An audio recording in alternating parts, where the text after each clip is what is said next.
talking about the transition from home to college could take me hours. I read a couple articles that one of our new communications professor wrote. His name is Nathan Hodges, and he was writing about being a blue-collar scholar. And this really stuck out to me. So when I came to college, it was kind of me against the world. And then I studied abroad, second semester my freshman year, really connected with some of the other girls who went on the trip with me. And so I really learned what community was all about. I learned that I didn't have to do it alone, that college could be transformative instead of just advantageous. It wasn't just something on my to-do list anymore. It was an experience to be reveled in, to be enjoyed.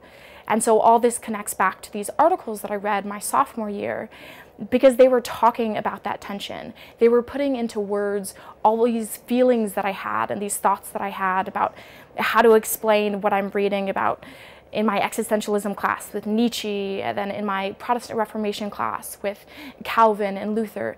And how do I explain that to my mom, who's still working a minimum wage job trying to feed and provide for my 5 siblings?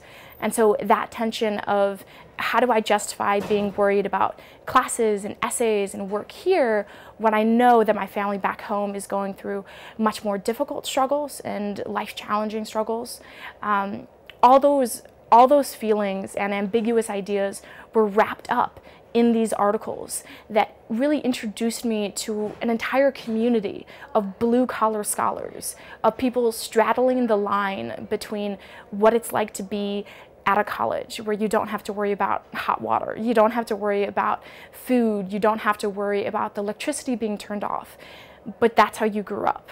And so that balance and that transition from a very unstable and problematic home life to a very stable, enjoyable time here at Coe really has been made possible through the community that I've found at Coe, in my departments, and in the academic world of these articles.